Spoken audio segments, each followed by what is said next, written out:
So one of the big things that I saw people all day pretty much on Twitter when you guys announced the campaign, they were like, look, maybe Chris is right. Maybe they're not. Who knows? But why don't they just fork the Bitcoin code and allow the market to decide?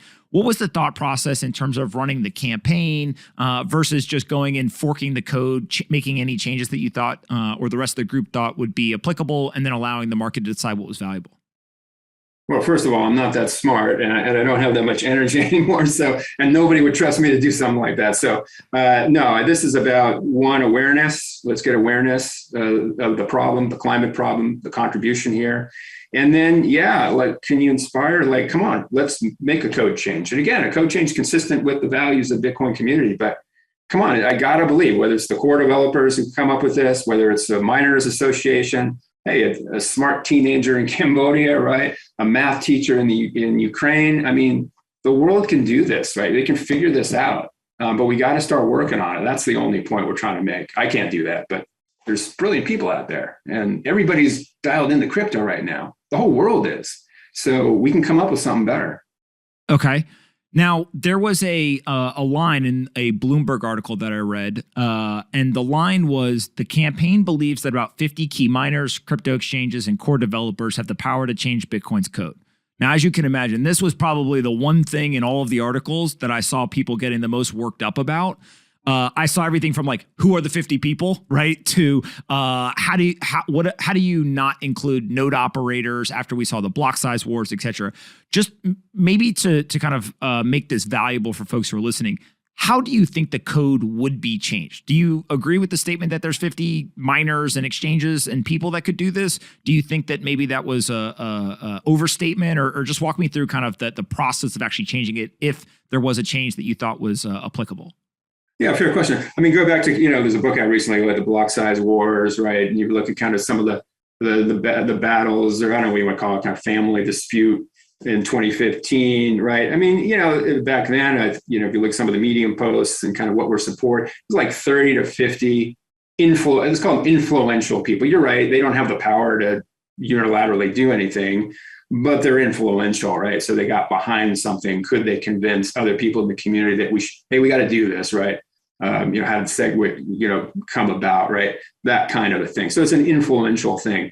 Certainly that can come internally, and that look like a soft fork. Can come externally, and it could be a hard fork. Who knows? That's, hopefully that doesn't go that way. But these things can be done. You're right. They're not, it's kind of messy, right? But again, if it's in the interest of the community, these things can be done. And change is a good thing sometimes, right? I get it. Being conservative is important when you talk about finance, but these are cutting edge technology. We're at the very beginning of this. Is like 13 years in. Why are we stopping innovating right now? Doesn't make sense. You can do better. As a related point to this, how do you think about the importance of node operators, especially in a decentralized system like Bitcoin, and having the checks and balances between the developers, the miners, the node operators? Like, what the role of the node operators, which obviously they played a crucial role in the outcome of what happened in the block size wars. How do you think about their importance in something like this? Is that the key group to go and convince to get a change pushed through, or what?